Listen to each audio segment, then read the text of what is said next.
여러분, 혹시 매일 아침 비타민C를 영양제로 챙겨 먹고 계신가요? 그런데 과연 그 비타민이 진짜 효과가 있을까요?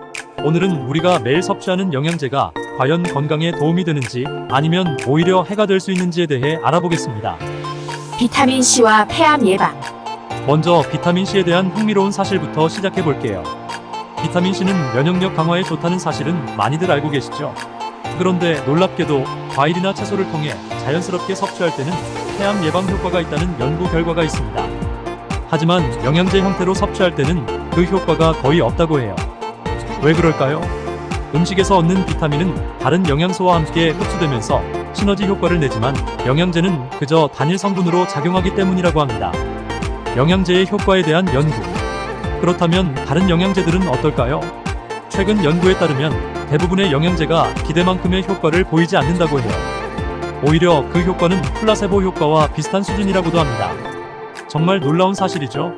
우리가 매일 챙겨 먹는 비타민, 미네랄이 실제로 우리 건강에 얼마나 기여하고 있는지 다시 생각해 볼 필요가 있을 것 같아요.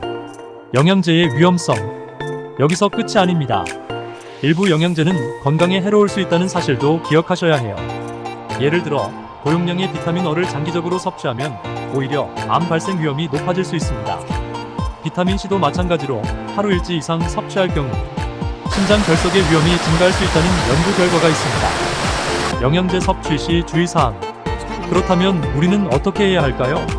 우선 영양제를 섭취하기 전에 반드시 의사와 상담하는 것이 중요합니다. 혈액 검사를 통해 특정 영양소가 정말 부족한지를 확인한 후에 필요한 영양제를 선택하는 것이 바람직합니다. 그냥 무작정 먹는 것은 오히려 건강에 해가 될 수 있다는 사실 기억하세요. 건강한 생활 습관의 중요성. 결국 우리가 건강을 유지하는데 가장 중요한 것은 영양제에 의존하는 것이 아니라 건강한 생활 습관입니다. 균형 잡힌 식사, 충분한 수면, 그리고 규칙적인 운동이야말로 최고의 건강 비결이죠. 이렇게 기본적인 것들을 지키는 것이 어떤 비싼 영양제를 섭취하는 것보다 훨씬 더 큰 효과를 가져올 수 있습니다. 결론. 여러분, 영양제는 필요할 때만 정확한 용량을 지키며 섭취하는 것이 중요합니다. 그보다 더 중요한 것은 건강한 생활 습관을 유지하는 것이니까요. 오늘부터 영양제보다는 건강한 식단과 생활 습관에 더 신경 써보는 건 어떨까요? 여러분의 건강을 지키는데 큰 도움이 될 거예요.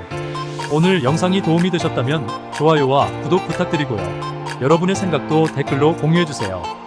다음에도 유익한 건강 정보를 가지고 돌아오겠습니다. 감사합니다.